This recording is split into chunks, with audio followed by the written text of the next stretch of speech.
Right guys, so I've moved into the greenhouse because it's the only place that isn't any wind. It's ridiculous at the moment. I'm literally trying to photograph these flowers to demonstrate the depth of field stacking and everything like that. But the only place I could find nowhere that was any wind at all was in here. So let me just swap cameras and I'll show you what I'm up to. Right, so the RX10 Mark IV is on a tripod. I've got one of those big daisies there. So I'm literally just going to leave that recording and it will swap over onto a different camera in a minute. So I've got the HDMI recorder on the camera so we can actually show you what's going on.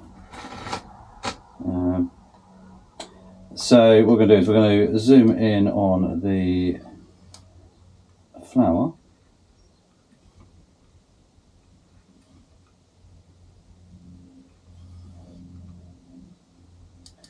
A little bit too close.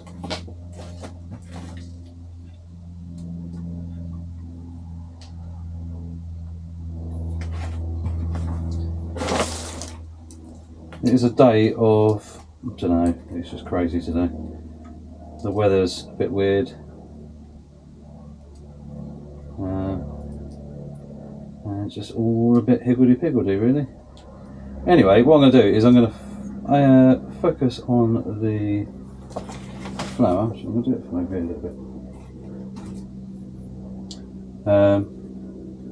As we can see, just level it up a little bit, not very level. And what we're going to do is, someone's asked me, let me get it right. Right. So the lighting, it's just, this is only for examples, guys, so it's not going to be perfect. So in your FN button, you should have, in theory, your autofocus areas. If not, I'm going to do another video and show you where to put the how to load up your FN button menu. It's really easy to use, it's really handy. So in there, if you push FN, you should have your autofocus areas. The top one is wide, next one down is center, next one down is flexible spot, and I've got it on small. You can have medium and large, but I generally have it on small because that gives me 3 options instantly through there. You can also have expanded flexible spot and also into your lock-on sort of tracking side of things. As we're stationary, we don't really need that, so we're going to go into flexible spot small. As you can see there, we've got arrows on this square. If we push a button, they go away and you can actually focus. We can move this around with either the touchscreen, or you can actually use the back wheel just by clicking up, down, left and right on it. And you can lock it, so you can literally, now that's locked and it won't move. If I push it again, it'll unlock it. So we're going to do, say, we're shooting f4, but we want everything in focus as much as possible. We could stop it down and it would bring more into focus, but not necessarily going to be the clearest, sharpest way of doing it. So the other way of doing it is basically focus stacking. So basically we'll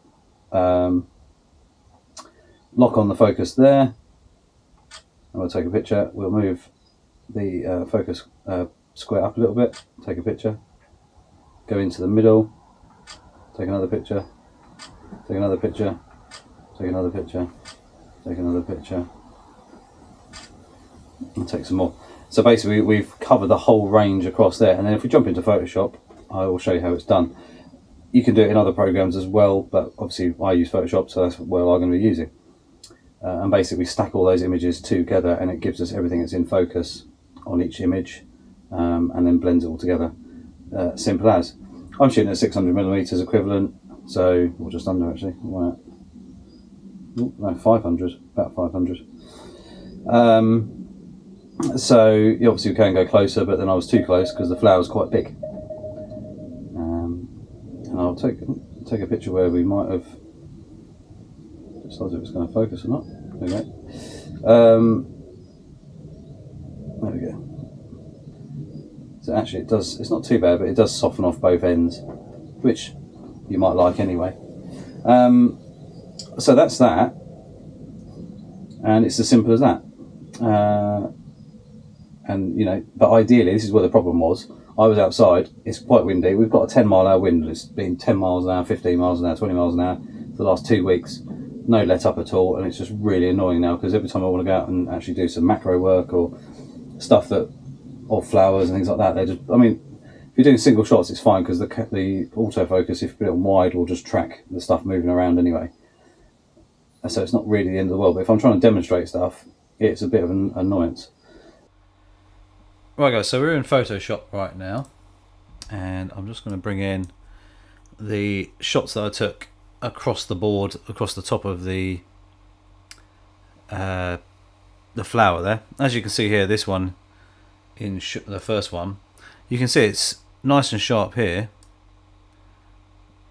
but very soft over there. So that shows you the depth of field we're sort of playing with, very, very shallow amount. So when we shoot across the whole thing, it's quite interesting how it works. So first of all, I always click auto levels just to see what it really does, and to be honest, it blows it out a little bit over there. You can see it gets a bit bright. I quite like the dark around the flower because the flower is the subject. And you know, we can sort out the exposure a little bit more later if need be, but to be honest, that's probably better. As we just want to bring the highlights, there we go, something like that. I'm not going to sharpen it. It is sharp as it is. It's a very, very sharp lens. The camera produces extremely good shots, even at f4 it's extremely good. We are shooting at ISO 100 anyway, so the noise is, I mean, there's a little bit of grain there, but that's just natural, and we're shooting into a little bit of shade anyway, but we'll leave it as is. In Photoshop, in RAW, you can literally highlight those shots. I've pulled them all in at once. I've selected them all, so you can sync images, so all the same, and we can merge to HDR, we can merge panorama, we can merge HDR panorama just by right clicking. It can work quite well, but we'll open them. So what we're going to do now is open every image separately, and as you see them open, you'll see the focus points changing. So now we're soft on the front but sharper on the back, and there you go. Rightio. And then what we do is we go File, and we go down to Scripts, and then we go to Load Files into Stack, and then we add Open Files. There we go. Attempt to automatically align source images, and then click. And now this will actually align every single picture, because I was on uneven ground. The camera was moving a little bit, as you can see there. The plant is moving around, so it should, in theory, align it bang on, hopefully. And then we get an image that looks like that. Let's click Layers, and then we go down to the bottom. Let's highlight all the layers, and then we go to Edit, and then it's Auto Align Layers and Auto Blend Layers. Just click Auto Blend, Stack Images, Seamless Tones and Colors. Boom. There'll be a little bit around the edge, which is because I haven't put Auto Fill, because I'll probably just crop slightly. But now this is blending each image with the other one next to it, kind of thing. And we should end up with hopefully an all-in focus flower head. All shot at f4. There we go. And that's it. And then we can just go Layer, Flatten, and it will flatten the image. And that is it. You can see there, it is sharp from there to there, where originally, if we look at one of the other ones, you can see it's softer, sharper in the middle, and then from there at the front. So there we go. That is, you know, how it's done. It's very, very simple. In fact, I don't really need to crop. You could just save it. I'll bring it in a little bit, just to give us the image. There we go. And that's how you do it. And then obviously you can do other editing and things like that. Sometimes I will just add a bit of what do you call it, dodging to it, just to bring out a little bit of brightness on the yellow, just to bring it out a little bit more. Other than that, I think it's quite nice. But yeah, that's how you do it, guys. I hope you find the video relatively enjoyable, and hopefully it's interesting for somebody.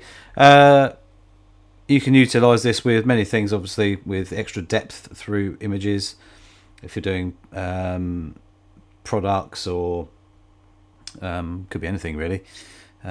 But things that are where your lens is zoomed in, your depth of field is generally naturally shallower. So having this, being able to do this very easily and quickly, is actually quite amazing.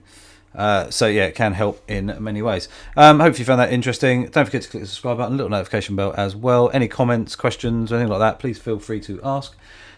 Don't just need to do this on the RX10. This could be on any camera, even on your phone. You can do this. So, whatever lens you're using, you can still do this with any camera out there, pretty much. And it really does add some extra depth into your images if you need it. So we've still got the lovely bokeh in the background without losing that, and just looks cool, doesn't it? So anyway, I shall catch you later.